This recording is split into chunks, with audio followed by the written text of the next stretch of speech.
அனைவருக்கும் வணக்கம். இரண்டில் நின்ற கிரகங்கள் தரும் பலனை பற்றி தான் இந்த பதிவுல பார்க்க போறோம். இரண்டாம் வீட்டில் உங்கள் ஜாதகத்துல எந்தெந்த கிரகம் அமரும் பொழுது எப்படிப்பட்ட பலன்கள்லாம் கிடைக்கும்ன்றதை தான் பார்க்க போறோம்.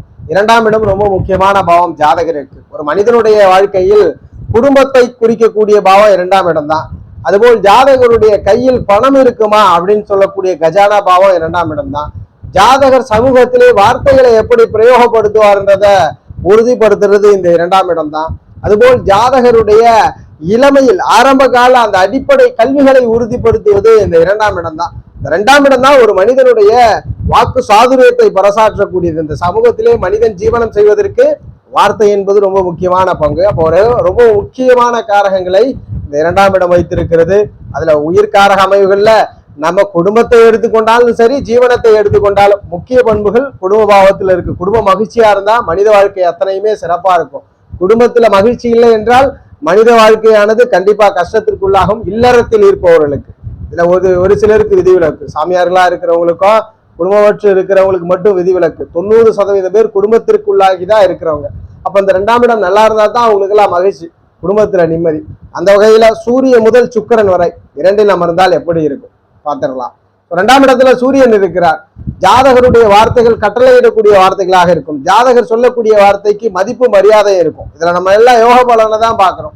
சூரியன் அவயோகமா இருந்தா இவருடைய கட்டளையான வார்த்தையை மக்கள் எப்படி சொல்லுவாங்கன்னா கர்வம் பிடிச்சவன்னு சொல்லுவாங்க, ஆணவமிக்கவன் என்று சொல்லுவார்கள் வார்த்தைகள்ல. அப்ப சூரியன் எப்பொழுதுமே சுபர்களுடைய தொடர்பு, லக்ன சுபர்களை தாண்டி இயற்கை சுபர்கள் தொடர்புகளை பெற்றிருக்கும் பொழுது அந்த சூரியன் நீங்கள் பேசக்கூடிய வார்த்தைகள் மற்றவர்கள் மதிப்பார்கள், ஒரு அதிகாரமிக்கக்கூடிய வார்த்தைகளாக இருக்கும். உங்கள் குடும்பமும் நல்ல ஒரு பெரும் குடும்பமாக பெரிய வீடுகளில் வசிக்கக்கூடிய ஒரு வலுவை ஏற்படுத்தி கொடுக்கும் யோகமா இருந்ததுன்னா. சந்திரன் இரண்டாம் இடத்தில் அமர்ந்திருக்கிறார். தன்மையாக பேசக்கூடியவர், உணவுகளை விரும்பி உண்ணக்கூடியவர், பிறருக்கும் உணவளிக்கக்கூடிய வலுகொண்ட ஜாதகம். குடும்ப மகிழ்ச்சிகரமான குடும்பமாக இருக்கும். நிம்மதியும் ஒரு மகிழ்ச்சியும் திளைக்கக்கூடிய ஒரு குடும்பமாக உங்களுடைய குடும்பம் அமையும். அதுபோல் ஜாதகருடைய வார்த்தைகள் தன்மையாக வெளிப்படும். பிறரை ஒரு அளவுக்கு கூட காயப்படுத்தாம ரொம்ப மென்மையாக பேசக்கூடிய நபராக ஜாதகர் இருப்பார். பணத்தை பொறுத்த வரைக்கும் அமாவாசை பௌர்ணமிகளை போல் செலவுக்கு தேவைப்படும் பொழுது யோக நிலையில் சந்திரன் அமர்ந்தால் தேவைப்படும் பொழுது பணங்கள் வந்து கொண்டே இருக்கும்.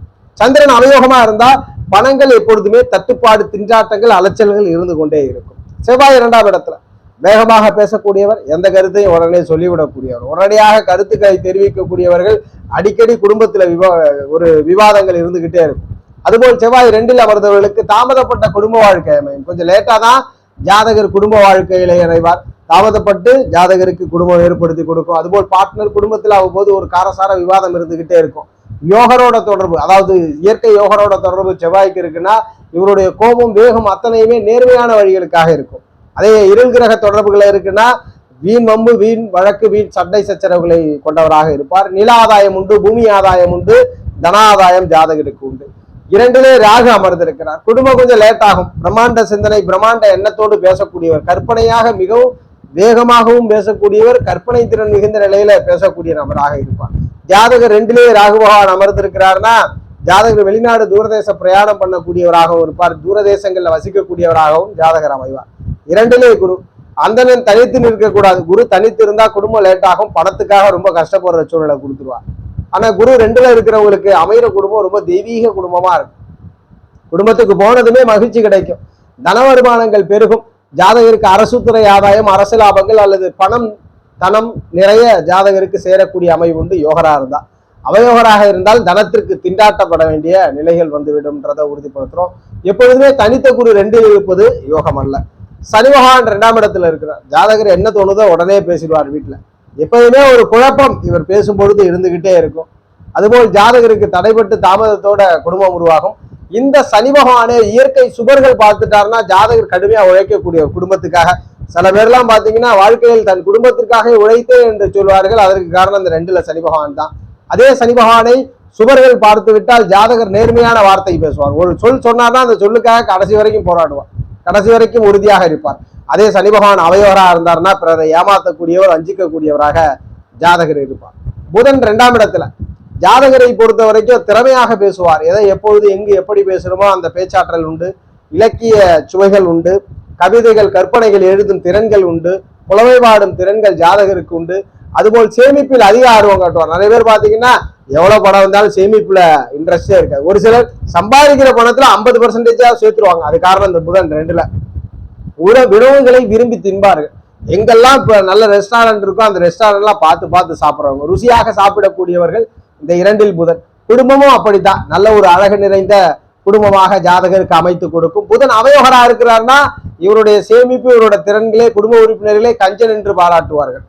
கஞ்சன் என்று சொல்லக்கூடிய நிலையை ஏற்படுத்தி கொடுத்துரும். அதே புதன் யோகரா இருந்தாருன்னா நிறைய பணங்களை சேகரிப்பார்.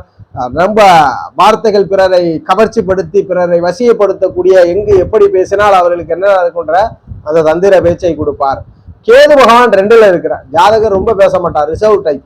குடும்பமும் லேட் ஆகும், ஜாதகருக்கு தாமதப்பட்டுதான் குடும்பம் உருவாகும், ரிசர்வ் டைப். அதுபோல் 2ல் இருக்கக்கூடிய கேது ஞான வார்த்தைகள், ஒரு வார்த்தை பேசினாலும் திருவார்த்தக வார்த்தை போல் ரொம்ப நல்ல வார்த்தைகளை பிரயோகப்படுத்துவார். அதே கேது இருள் கிரகத்தோடலாம் தொடர்பா இருந்தா ரொம்ப அசிங்கமா பேசுவார். ஒளி கிரகங்களோட தொடர்புல இருந்தாருன்னா ஞான வார்த்தைகள், தெய்வீக சிந்தனை வார்த்தைகள் வரும் ஜாதகரிடமிருந்து. பணம், பொருளாதாரம், குடும்ப வாழ்க்கை அத்தனையுமே தடைப்பட்டு தாமதத்துக்கு பிறகு ஏற்பட்டதா இருக்கும்.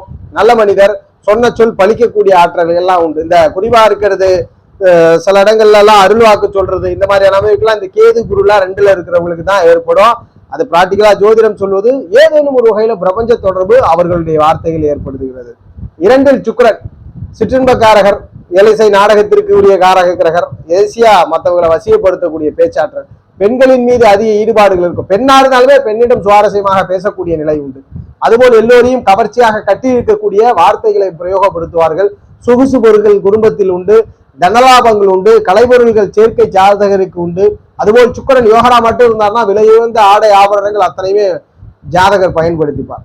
அதே சுக்கிரன் அவயோகரா இருந்தாருன்னா ஆசைகள் இருக்கும், பயன்படாம போய்விடும் அப்படின்றதுதான் உறுதியான அமைவுகள்.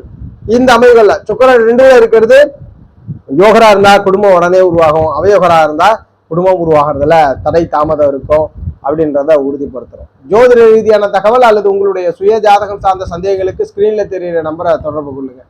வாழ்க வளமுடன். நன்றி.